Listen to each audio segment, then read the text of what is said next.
Baik, Assalamualaikum warahmatullahi wabarakatuh. Kami dari kelompok 6 di sini akan mempresentasikan hasil tugas proyek yaitu membuat buku panduan atau manual book dengan dosen pengampu Pak Suherdi SPD, SM, SH, dan MM yang disusun oleh kelompok 6 yaitu ada Aisyah Fajriyah Meka, Asyifa Rahmatia, dan saya sendiri Devina Syafia Febriani. Boleh di next? Di sini kami akan mempresentasikan manual book tentang menghitung kebutuhan mesin kantor. Boleh next. Di sini terdapat daftar isi, yaitu ada daftar isi, bab 1 pendahuluan, yaitu ada latar belakang, tujuan penyusunan buku panduan, sasaran pengguna, ruang lingkup, lalu bab 2, yaitu ada konsep dasar menghitung kebutuhan mesin kantor, bab 3, yaitu metode menghitung kebutuhan mesin kantor, bab 4, yaitu evaluasi dan perencanaan pengadaan mesin kantor, lalu bab 5 ada penutup. Baik, yang pertama ada bab 1 yaitu pendahuluan. Yang pertama itu ada latar belakang. Di sini akan dijelaskan secara ringkas yaitu pada bagian latar belakang ini dijelaskan bahwa kegiatan administrasi ini tuh memiliki peran penting yang sangat penting dalam mendukung untuk kelancaran operasional suatu organisasi.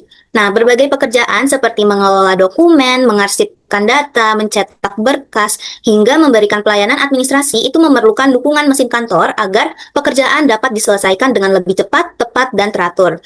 Nah, seiring berkembangnya teknologi, mesin kantor juga mengalami perubahan dari alat konvensional menjadi perangkat digital yang mampu meningkatkan efisiensi dan produktivitas kerja.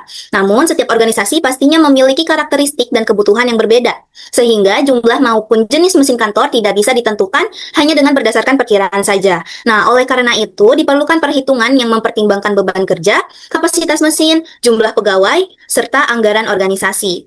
Nah, melalui buku panduan ini, pembaca diharapkan bisa memahami bagaimana menghitung kebutuhan mesin kantor secara sistematis, sehingga pengadaan mesin menjadi lebih tepat sasaran dan tidak menimbulkan pemborosan. Baik, yang selanjutnya itu ada tujuan penyusunan buku panduan ini. Nah, pada bagian ini dijelaskan bahwa buku panduan ini tuh dibuat sebagai pedoman praktis bagi para pembaca dalam menghitung kebutuhan mesin kantor secara terstruktur. Nah, tujuan utamanya adalah memberikan pemahaman bahwa pengadaan mesin ini sebaiknya dilakukan berdasarkan data dan analisis, bukan hanya sekedar perkiraan saja. Nah, selain itu, buku ini juga membimbing para pembaca untuk mengenali aktivitas kerja yang membutuhkan mesin kantor, menghitung beban kerja, menentukan kapasitas mesin hingga memperkirakan jumlah mesin yang diperlukan. Nah, tidak hanya berhenti pada proses perhitungan saja, buku ini juga memberikan gambaran mengenai perencanaan pengadaan, seperti menentukan spesifikasi mesin, menyusun prioritas kebutuhan, mempertimbangkan anggaran, hingga memilih vendor yang sesuai. Nah, dengan demikian, keputusan pengadaan dapat dilakukan secara lebih rasional dan efektif. Baik, selanjutnya itu ada sasaran pengguna.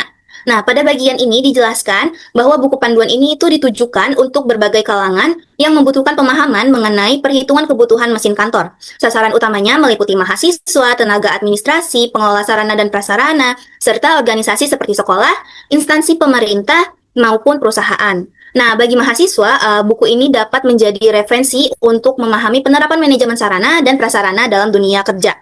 Nah, sementara itu, bagi tenaga administrasi dan pengelola fasilitas, buku ini dapat dijadikan acuan dalam menyusun kebutuhan mesin kantor sebelum melakukan pengadaan atau perbaikan. Sedangkan bagi organisasi, buku ini dapat membantu mengevaluasi apakah mesin yang dimiliki masih memadai, perlu ditambah, atau justru perlu diganti agar sesuai dengan kebutuhan operasional. Baik, selanjutnya itu ada ruang lingkup. Nah, pada bagian ruang lingkup ini dijelaskan bahwa pembahasan dalam buku ini itu difokuskan pada proses menghitung kebutuhan mesin kantor dan tidak membahas seluruh aspek manajemen perkantoran. Nah, pembahasan ini dimulai dari identifikasi kebutuhan mesin berdasarkan aktivitas kerja organisasi, kemudian dilanjutkan dengan perhitungan kebutuhan menggunakan beban kerja dan kapasitas mesin. Selanjutnya dibahas mengenai analisis hasil perhitungan, evaluasi kondisi mesin yang tersedia, hingga tahap perencanaan pengadaan. Pembatasan ruang lingkup ini itu bertujuan agar pembahasan lebih terarah, mudah dipahami, serta dapat langsung diterapkan oleh para pembaca dalam proses pengelolaan mesin kantor di lingkungan organisasi. Boleh di next? Selanjutnya di sini ada bab 2 yaitu konsep dasar menghitung kebutuhan mesin kantor. Yang pertama ada bagian pengertian mesin kantor. Pada pembahasan yang pertama ini dijelaskan mengenai tentang mesin kantor yaitu mesin kantor ini merupakan seluruh perangkat yang digunakan untuk membantu pelaksanaan pekerjaan administrasi agar dapat dilakukan secara lebih tepat, lebih cepat, akurat, dan terorganisir. Nah, jika dahulu mesin kantor itu hanya identik dengan mesin tik atau mesin fotokopi, saat ini pengertiannya itu sudah berkembang dengan mencakup komputer, printer, scanner, aplikasi e-office, penyimpanan yang berbasis cloud, hingga sistem arsip digital. Nah, artinya mesin kantor ini tuh tidak lagi dipandang hanya sebagai alat fisik, tetapi sudah menjadi bagian dari sistem kerja modern yang mendukung pengelolaan informasi, komunikasi, kolaborasi, dan pengambilan keputusan. Nah, oleh karena itu, mesin kantor ini memiliki peran yang strategis dalam meningkatkan kualitas administrasi di suatu organisasi. Nah, boleh di next ke selanjutnya. Selanjutnya ini ada fungsi mesin kantor dalam kegiatan perkantoran. Nah, ini dibahas mengenai fungsi mesin kantor dalam kegiatan perkantoran. Nah, secara umum, mesin kantor ini tuh berfungsi untuk mempercepat penyelesaian pekerjaan sehingga aktivitas administrasi itu dapat dilakukan dengan lebih efisien. Nah, selain itu, penggunaan mesin kantor juga dapat membantu meningkatkan produktivitas pegawai karena pekerjaan dapat diselesaikan dalam waktu yang lebih singkat dengan hasil yang lebih baik. Nah, mesin kantor juga berperan dalam meningkatkan efektivitas kerja karena membantu organisasi mencapai target sesuai dengan prosedur yang telah ditetapkan. Di sisi lain, penggunaan mesin digital mampu menghemat waktu, biaya, dan penggunaan kertas sehingga menciptakan efisiensi kerja. Nah, fungsi lainnya itu adalah meningkatkan akurasi data, mengurangi kesalahan human error, mendukung pelayanan administrasi yang lebih cepat, mempermudah kolaborasi antar pegawai, serta mendukung transformasi digital di lingkungan perkantoran. Dengan berbagai fungsi tersebut, mesin kantor ini menjadi salah satu faktor yang penting dalam meningkatkan kinerja organisasi. Boleh di next.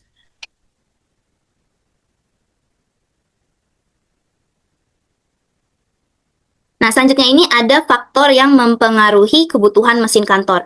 Nah, pada bagian ini dijelaskan bahwa kebutuhan mesin kantor itu dipengaruhi oleh beberapa faktor yang saling berkaitan. Nah, faktor pertama adalah volume pekerjaan. Karena semakin banyak pekerjaan yang harus diselesaikan, maka semakin besar pula kebutuhan mesin. Faktor berikutnya itu adalah jumlah pegawai. Sebab setiap pegawai itu memerlukan akses terhadap perangkat kerja agar pekerjaan itu dapat berjalan dengan lancar. Selain itu, frekuensi penggunaan mesin juga perlu diperhatikan karena mesin yang digunakan setiap hari itu membutuhkan kapasitas dan daya tahan yang lebih baik. Faktor lainnya itu adalah kapasitas mesin. Nah, jenis pekerjaan yang dilakukan setiap unit kerja, kemampuan anggaran organisasi, serta tata ruang kantor itu yang memengaruhi penempatan dan pemanfaatan mesin. Nah, dengan mempertimbangkan seluruh faktor tersebut, organisasi ini dapat menentukan jenis dan jumlah mesin yang benar-benar sesuai dengan kebutuhan operasional perusahaan. Boleh di next. Baik, selanjutnya itu ada prinsip dasar perhitungan kebutuhan mesin kantor. Nah, pada bagian terakhir ini yang akan saya bahas, ini mengenai prinsip dasar dalam menghitung kebutuhan mesin kantor. Nah, prinsip utamanya itu adalah menyesuaikan jumlah mesin dengan kebutuhan organisasi agar tidak terjadi kekurangan maupun kelebihan fasilitas. Nah, dalam proses perhitungan, terdapat beberapa aspek yang harus diperhatikan, yaitu beban kerja, kapasitas efektif mesin, produktivitas, efektivitas, dan efisiensi. Beban kerja juga menunjukkan jumlah pekerjaan yang harus diselesaikan dalam periode tertentu, sedangkan kapasitas efektif mesin itu menunjukkan kemampuan nyata mesin dalam menghasilkan output. Yang digunakan bukan kapasitas maksimal yang ada di spesifikasi, melainkan kapasitas efektif karena dalam praktiknya mesin juga memerlukan waktu untuk perawatan, penggantian tinta, atau mengalami kendala teknis gitu. Boleh di-scroll ke paling bawah. Nah, di sini ada secara sederhana, rumus dasar perhitungan kebutuhan mesin kantor ini adalah sebagai berikut, yang dimana kebutuhan mesin sama dengan total beban kerja dibagi kapasitas efektif mesin. Nah, sebagai contoh, apabila sebuah kantor harus memindai 3.000 lembar dokumen setiap harinya, sedangkan satu unit scanner memiliki kapasitas efektif 1.000 lembar per hari. Maka perhitungannya itu adalah 3.000 dibagi 1.000, sama dengan 3 unit scanner. Nah, artinya organisasi ini membutuhkan 3 unit scanner agar seluruh pekerjaan dapat diselesaikan dalam 1 hari kerja. Namun, hasil perhitungan tersebut tetap perlu disesuaikan kembali dengan kondisi nyata di lapangan. Seperti kemungkinan peningkatan beban kerja, kondisi mesin yang sudah ada, atau kebutuhan mesin cadangan. Nah, dengan demikian, perhitungan kebutuhan mesin kantor tidak hanya menghasilkan angka, tetapi juga menjadi dasar dalam mengambil keputusan pengadaan yang lebih efektif, efisien, dan sesuai dengan kebutuhan organisasi. Baik, selanjutnya akan dijelaskan oleh rekan saya. Oke, kita masuk ke bab selanjutnya, yaitu ada di bab 3, metode menghitung kebutuhan mesin. Yang pertama, di subbab pertama itu mengenai konsep dasar metode berdasarkan kapasitas produksi. Nah, di mana pada bagian subbab ini itu dijelaskan bahwa metode berdasarkan kapasitas produksi ini itu digunakan untuk menentukan jumlah mesin berdasarkan perbandingan antara target kerja dengan kapasitas produksi setiap mesin. Nah, di metode berdasarkan kapasitas produksi ini itu menjadi langkah awal dalam merencanakan, karena metode ini tuh dilakukan secara sederhana, mudah diterapkan, dan mampu memberikan gambaran kebutuhan mesin secara cepat. Lalu selanjutnya ada di bagian subbab kedua, yaitu panduan perhitungan kebutuhan mesin berdasarkan kapasitas produksi. Nah, di mana pada bagian ini itu terdapat langkah-langkah menghitung kebutuhan mesin berdasarkan kapasitas produksi, mulai dari menentukan data yang dibutuhkan, lalu ada rumus perhitungan. Nah, dalam rumus perhitungan ini dijabarkan juga mengenai bagaimana sih cara menghitung jumlah mesin yang memang diperlukan oleh perusahaan. Terdapat rumus-rumusnya, lalu keterangannya, lalu ada juga mengenai contoh kasus dari perhitungan metode berdasarkan kapasitas produksi ini. Dapat dilihat bagaimana cara menghitungnya dan bagaimana hasil akhirnya nanti, dan berapa sih yang dibutuhkan, berapa sih mesin yang dibutuhkan oleh perusahaan nantinya. Lalu terdapat juga flowchart mengenai langkah-langkah proses perhitungan metode berdasarkan kapasitas produksi ini, mulai dari menentukan jenis mesin hingga menyusun laporan rekomendasi kepada atasan nantinya. Lalu selanjutnya ada juga kelebihan dan kekurangan metode berdasarkan kapasitas produksi ini. Jadi nggak cuma kelebihan aja yang dipunyai dari metode ini, kekurangannya juga pasti ada dalam melakukan proses perhitungan ini. Nah, subbab selanjutnya yaitu mengenai konsep dasar berdasarkan waktu. Nah, pada bagian subbab ini itu dijelaskan bahwa metode berdasarkan waktu menghitung kebutuhan mesin itu dilakukan dengan mempertimbangkan lamanya waktu yang dibutuhkan untuk menyelesaikan pekerjaan tersebut. Nah, di metode ini itu pendekatannya memberikan hasil yang realistis karena memperhitungkan durasi kerja, bukan cuman jumlah output yang dihasilkan dari produksi nanti. Jadi ini lebih rincinya lagi, kira-kira berapa lama sih waktu dari mesin ini digunakan gitu. Lalu selanjutnya ada panduan perhitungan metode berdasarkan waktu, sama kayak yang di metode berdasarkan kapasitas produksi. Nah, berdasarkan waktu ini juga pasti memerlukan data yang dibutuhkan dulu, mulai dari volume pekerjaan, waktu standar, waktu kerja efektif mesin, jumlah hari kerja. Nah, lalu untuk rumus perhitungannya dapat dilihat bahwa cara menghitungnya yaitu jumlah mesin sama dengan total waktu dibagi waktu kerja efektif. Nah, dapat dilihat bahwa di sini ada beberapa keterangan dari cara penghitungan rumus itu sendiri. Lalu ada contoh kasusnya juga, bagaimana cara menghitung metode berdasarkan waktu ini dan bagaimana hasil dari waktu yang dihasilkan rumus tersebut itu digunakan buat menghitung seberapa efektif sih mesin ini dijalani, seberapa lama rentang waktunya gitu. Lalu ada flowchartnya juga, dapat dilihat di gambar tersebut. Lalu pastinya ada kelebihan dan kekurangan dari metode berdasarkan waktu ini juga. Lalu selanjutnya ada konsep dasar kapasitas recruitment planning, di mana di mana metode ini tuh menjelaskan bahwa kapasitas recruitment planning atau CRP itu digunakan untuk membandingkan kapasitas yang dibutuhkan dengan kapasitas yang tersedia untuk mengetahui apakah sumber daya yang dimiliki perusahaan itu sudah mencukupi atau belum. Nah, metode ini juga dapat membantu perusahaan atau organisasi mendeteksi kelebihan atau kekurangan kapasitas, sehingga nanti perencanaan yang memang ingin dilakukan itu menjadi lebih akurat. Lalu ada panduan perhitungan capacity recruitment planning atau CRP, di mana ada tahap-tahap langkahnya juga, mulai dari data yang dibutuhkan, itu juga ada jadwal pekerjaan, waktu standar, routing pekerjaan, waktu kerja efektif, jumlah mesin yang tersedia, faktor efisiensi dan utilasi. Nah, untuk rumus perhitungannya sendiri, itu ada 3 tahapan untuk menghitung CRP ini. Yang pertama itu menghitung record capacity dengan mengkalikan jumlah pekerjaan dengan waktu standar.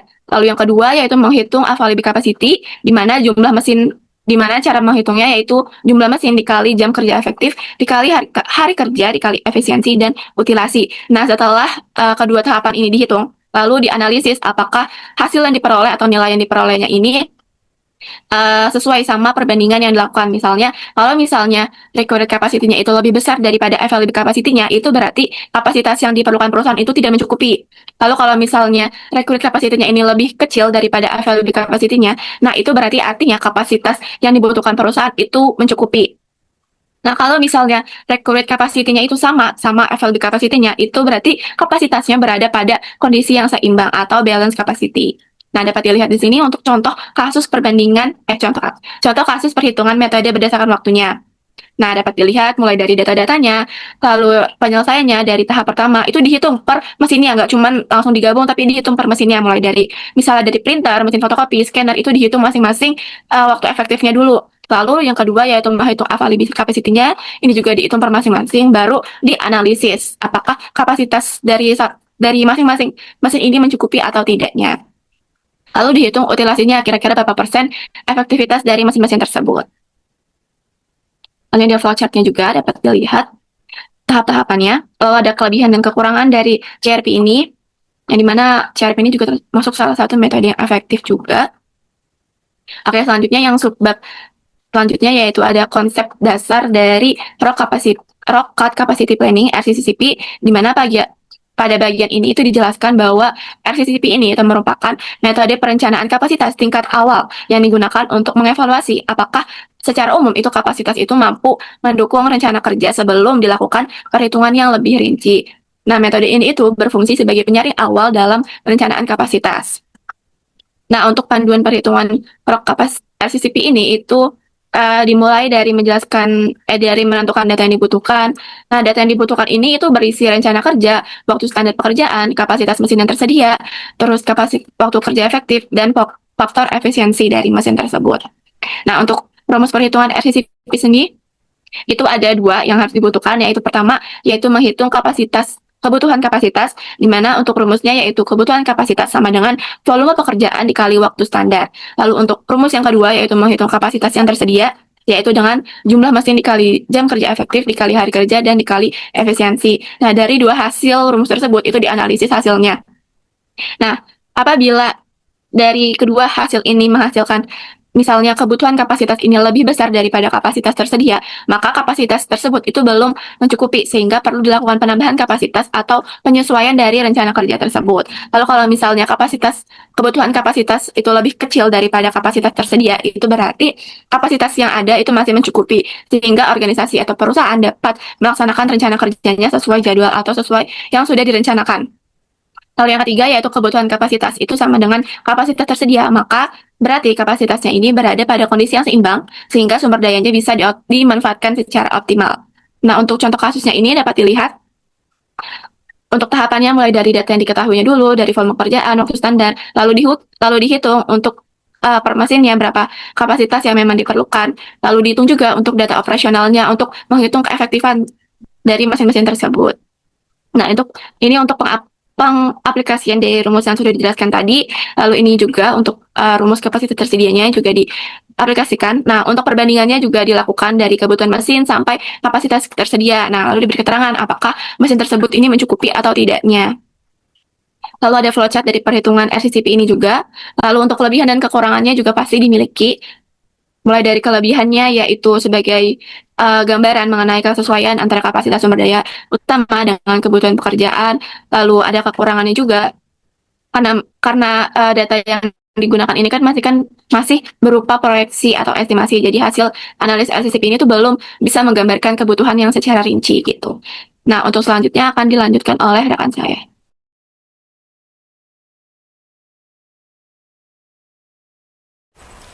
Selanjutnya yaitu bab mengenai evaluasi dan perencanaan pengadaan mesin kantor. Jadi setelah kebutuhan mesinnya ini dihitung, organisasi itu belum bisa langsung untuk membeli mesin. Jadi hasil perhitungan yang tadi udah dilakukan itu akan dianalisis dulu dan dievaluasi dulu agar nantinya tuh mesin yang dipilih benar-benar sesuai dengan kebutuhan, dan juga adanya tahap ini tuh bertujuan untuk menghindari pembelian yang nggak sesuai gitu. Bisa dikeatasin dulu. Jadi yang dilakukan yang di pertama ini adalah analisis kelayakan kebutuhan mesin kantor. Yang dilakukan di sini adalah untuk mengetahui apakah mesin yang akan digunakan ini benar-benar layak. Jadi penilaiannya itu nggak hanya untuk melihat kemampuan mesin, tetapi juga kemudahan penggunaannya serta manfaat ekonomi yang diberikan. Nah, analisis ini tuh terdiri dari 3 aspek. Yang pertama ada kelayakan teknis. Jadi kelayakan teknis ini bertujuan untuk memastikan bahwa spesifikasi mesin itu sesuai dengan kebutuhan pekerjaan yang ada di kantor. Penilaian yang ada di kelayakan mesin ini dilakukan dengan melihat kapasitas kerja, kecepatan operasional, daya tahan mesin, kemudahan perawatan, dan kesediaan dari suku cadang dari masing-masing mesin yang ada. apabila kapasitas mesinnya tuh terlalu kecil dibandingkan dengan beban kerja, mesin tuh akan lebih cepat rusak dan pekerjaannya pun jadi terhambat. Sebaliknya, mesin dengan spesifikasi yang sesuai itu tuh bisa bekerja lebih optimal dan memiliki umur pakai yang lebih panjang. Jadi karena itu organisasi tuh harus memilih mesin berdasarkan kebutuhan kerja, bukan hanya berdasarkan teknologi atau mereknya aja. Lalu bisa di scroll ke bawah.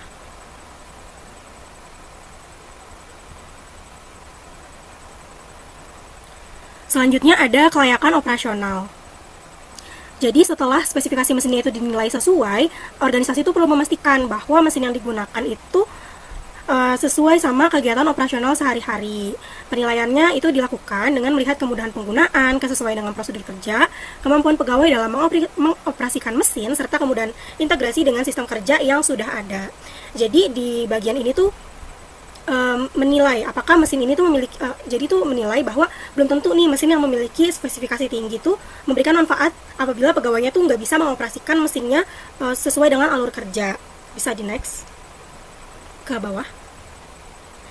Selanjutnya ada kelayakan ekonomis. Jadi di sini juga dilakukan nih untuk mengetahui apakah biaya yang digunakan ini sesuai dengan manfaat yang didapatkan gitu dari proses instalasi, biaya operasional dan lain sebagainya. Jadi organisasi itu di kelayakan ekonomis ini bisa mempertimbangkan manfaat yang diperoleh tuh bisa meningkatkan produktivitas kerja atau enggak, dan sesuai apa enggak nih dengan uang yang dikeluarkan untuk pengadaan mesin gitu. Bisa di scroll.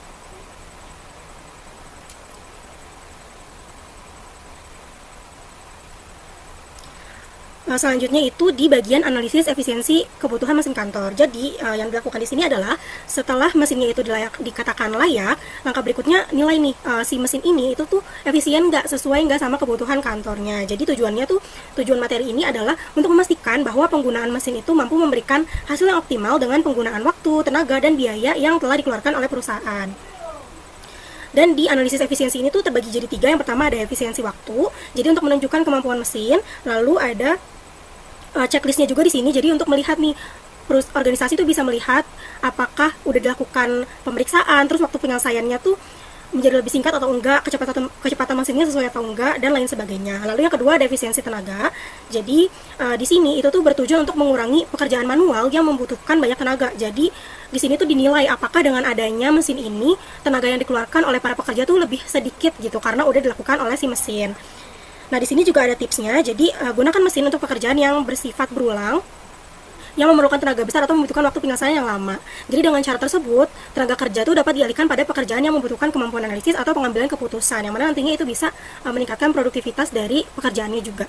Selanjutnya ada efisiensi biaya. Jadi, yang dilakukan di sini adalah dijabarkan mengenai membandingkan seluruh biaya penggunaan mesin dengan manfaat yang nantinya akan diperoleh oleh perusahaan. Lalu di sini juga ada contohnya mengenai mesin multifungsi yang memiliki fitur print, scan, dan copy. Memang memerlukan biaya pembelian yang lebih tinggi dibandingkan mesin printer biasa. Namun, satu mesin tersebut tuh dapat menggantikan beberapa perangkat sekaligus sehingga perawatan, penggunaan ruang, dan konsumsi listrik menjadi lebih hemat. Di sini juga ada catatannya. Jadi jangan hanya membandingkan harga, tapi perbandingkan juga biaya penggunaannya. Lalu agar nantinya keputusan pembelian yang diambil oleh organisasi ini tuh bisa tepat. Di sini juga ada indikator efisiensi penggunaan mesinnya. Jadi bisa dilihat dari indikator produktivitasnya, kecepatan, akurasi, dan penghematan biayanya itu sesuai atau enggak sama kebutuhan dari perusahaan. Bisa di next. Lalu di bagian evaluasi kebutuhan mesin kantor ini, jadi perusahaan tuh setelah dinyatakan layak, itu tuh dipastiin lagi, dievaluasi lagi apakah benar-benar sesuai. Jadi nanti hasil evaluasi yang didapatkan dari bab ini tuh menjadi dasar untuk menentukan tindakan selanjutnya, apakah mesin itu tetap digunakan, memerlukan perawatan, perlu diganti, atau perlu dilakukan penambahan unit. Di sini juga ada tujuan evaluasinya. Bisa di next. Lalu ada langkah-langkah evaluasi kebutuhan mesinnya juga. Yang pertama itu periksa kondisi mesin. Jadi diperiksa nih mesinnya ini kondisinya tuh baik atau enggak, dan masih bisa digunakan atau enggak untuk beberapa lama juga digunakannya.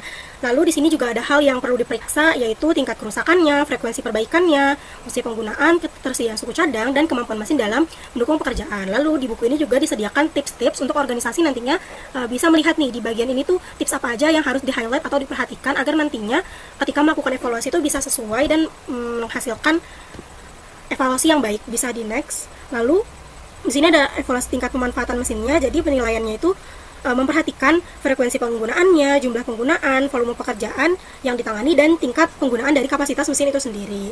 Nantinya hasil penilaian tuh bisa membantu organisasi untuk mengetahui apakah jumlah mesinnya tuh masih sesuai dengan kebutuhan atau memerlukan penyesuaian, apakah membutuhkan mesin baru atau mesinnya ini dengan mesin yang sama tapi dengan kapasitas yang lebih besar dan lain sebagainya. Di sini ada checklist poinnya juga, jadi nantinya itu bisa di checklist oleh pengguna buku ini agar bisa sesuai.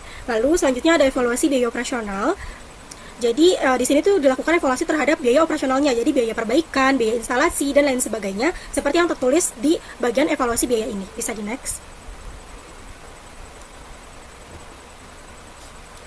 Lalu selanjutnya ini juga membandingkan kapasitas mesin agar sesuai dengan beban kerja. Dan di sini juga ada highlightnya, jadi perlu diperhatikan bahwa jangan mengambil keputusan hanya berdasarkan kondisi fisik mesin aja. Jadi pastikan hasil evaluasinya ini mempertimbangkan perubahan beban kerja dan kebutuhan organisasi juga. Jadi nggak cuma berpacu pada mesin, tapi terikat juga sama kebutuhan dan tentunya biaya operasional yang diperlukan oleh perusahaan untuk mengadakan mesin ini. Lalu ini ada menentukan hasil evaluasi. Jadi setelah seluruh tadi analisis dilakukan, evaluasi dilakukan, ini tuh dibagi menjadi dua, jadi hasil evaluasi dan tindak lanjut yang nantinya akan dilakukan. Di sini tertulis bahwa apabila mesin masih sesuai dengan kebutuhan, tindak lanjut yang dilakukan itu tetap digunakan dan dilakukan pemeliharaan secara berkala. Namun apabila mesin masih layak tetapi memerlukan perawatan, berarti tindak lanjut yang selanjutnya dilakukan itu adalah servis atau perbaikan sebelum digunakan kembali. Lalu apabila mesin itu udah nggak mampu lagi memenuhi kebutuhan, tindak lanjutnya adalah mengganti dengan mesin yang memiliki kapasitas atau spesifikasi yang lebih sesuai. Lalu apabila jumlah mesin belum mencukupi, yaitu menambahkan unit mesin sesuai hasil perhitungan kebutuhan. Jadinya nanti para pengguna yang menggunakan buku ini tuh bisa mengambil keputusan berdasarkan hasil evaluasi yang didapat dengan melihat tabel yang ada di sini. Lalu di sini juga ada ringkasan evaluasi kebutuhan mesinnya dan ada perencanaan pengadaan mesin kantor. Jadi setelah evaluasinya dilakukan, para organisasi ini bisa mulai melakukan perencanaan pengadaan mesin kantornya. Dan yang dilakukan itu tahapannya yang pertama ada identifikasi kebutuhan. Jadi balik lagi nih, mulai mengidentifikasi lagi kebutuhan apa sih yang dibutuhin sama organisasi. Masing-masing organisasi tentunya memiliki kebutuhan yang berbeda, makanya perlu diidentifikasi terlebih dahulu. Lalu di sini juga perlu diperhatikan yang diidentifikasi itu ada volume pekerjaannya, jumlah pengguna, frekuensi penggunaannya, kondisi mesin yang tersedia, serta perkembangan kebutuhan dari organisasi itu sendiri. Terus di sini juga ada tipsnya, lagi-lagi di setiap poin itu ada tips yang bisa dilihat oleh organisasi agar nantinya bisa sesuai. Lalu selanjutnya adalah menentukan spesifikasi mesin. Jadi aspek yang dipertimbangkan itu yang pertama adalah kapasitas kerja, kecepatan operasional, fitur yang tersedia, konsumsi energi. Bisa di next. Dan kemudahan perawatan serta daya tahannya. Jadi perusahaannya harus menilai dari segi ininya dulu. Lalu yang selanjutnya itu ada menyusun anggaran. Jadi setelah tadi udah identifikasi kebutuhannya, udah tahu juga nih spesifikasi mesinnya itu mau kayak gimana. Selanjutnya ini perusahaan bisa melakukan penyusunan anggaran. Jadi komponen biaya yang diperhitungkan itu mulai dari harga pembelian, biaya pengiriman, biaya instalasi, biaya operasional, biaya pemeliharaan, dan biaya pelatihan pengguna apabila memang diperlukan. Biasanya tuh biaya pelatihan ini digunakan apabila mesin yang diadakan ini belum pernah dimiliki sebelumnya. Di sini juga ada checklistnya, checklist poinnya, atau yang harus diperhatikan oleh para pengguna buku. Selanjutnya adalah menentukan prioritas pengadaan. Di sini ada tipsnya, jadi dahulukan pengadaan mesin yang paling berpengaruh terhadap kelancaran pekerjaan, sehingga anggaran dapat dimanfaatkan secara lebih efektif. Dan selanjutnya itu ada memilih vendor. Jadi setelah prioritasnya ini ditetapkan, dilakukan pemilihan vendor. Dan di sini yang dibandingkan itu adalah kualitas produknya, harga yang ditawarkan, garansi yang ditawarkan oleh para vendor, layanan purna jual yang diberikan oleh para vendor, ketersediaan suku cadang dari masing-masing mesin, serta reputasi dari vendor itu sendiri. Di sini pun ada catatannya, yaitu jangan menjadikan harga sebagai satu-satunya pertimbangan, tapi perhatikan juga kualitas produknya, purna jual, kemudahan memperoleh suku cadang, dan lain sebagainya yang seperti tadi sudah dijelaskan. Lalu selanjutnya adalah melaksanakan pengadaan. Jadi tahap terakhir adalah melaksanakan pengadaan sesuai dengan rencana yang telah disusun, kayak gitu. Di sini juga ada checklist sebelum mesin digunakan, jadi harus diperhatikan si checklist ini agar nantinya perusahaan tuh bisa sesuai dalam melakukan pengadaan mesin ini. Di next. Lalu di bagian kesimpulan ini, itu tuh adalah kesimpulan dari keseluruhan isi buku ini, mulai dari latar belakang hingga akhir di proses evaluasi tadi. Bisa di next lagi. Lalu ini ada saran terkait buku yang dibuat, bisa di next.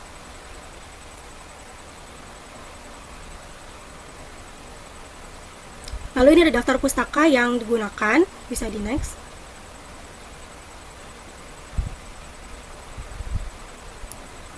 Lalu di sini ada lampiran-lampiran yang bisa digunakan oleh organisasi. Itu yang pertama ada form identifikasi kebutuhan mesin kantor. Jadi nantinya di sini tuh bisa diisi nama organisasinya, unit kerja, tanggal identifikasi, dan petugas yang berwenang itu siapa. Lalu ada data kebutuhan mesin kantornya juga yang berisi jenis pekerjaannya, mesin yang dibutuhkan, jumlah pengguna, frekuensi penggunaan, volume pekerjaan, dan nantinya dapat diisi oleh perusahaan. Bisa di next. Lalu di sini ada lampiran 2 yang berisi tabel perhitungan. Di sini juga ada keterangannya bahwa kalau selisihnya lebih itu berarti mesin perlu ditambah. Kalau selisihnya 0 berarti mesin sudah mencukupi. Lalu apabila selisihnya berkurang itu berarti mesinnya itu berlebih. Bisa di next. Ini ada lampiran checklist evaluasi mesin kantornya. Jadi ada nama mesinnya, kode mesin, tanggal evaluasinya, dan bisa di checklist sesuai dengan yang terjadi di organisasi. Evaluasi yang dilakukan itu hasilnya kayak gimana. Lalu di sini juga ada nama petugasnya dan tanda tangan dari si petugas yang berwenang. Bisa di next. Lalu ini ada flowchart proses menghitung kebutuhan mesinnya. Jadi mulai dari identifikasi jenis pekerjaan, mengumpulkan data, menghitung kebutuhan mesin, analisis kelayakan, efisiensi, evaluasi kebutuhan, perencanaan pengadaan, keputusan pengadaan, dan akhirnya selesai ke tahap pengadaan dari si mesin tersebut. Baik, penjelasan atau presentasi dari buku ini sudah selesai. Apakah ada yang ingin ditambahkan, teman-teman?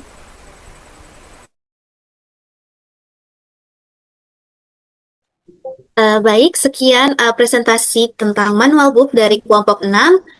Kurang lebihnya mohon maaf. Wassalamualaikum warahmatullahi wabarakatuh. Terima kasih.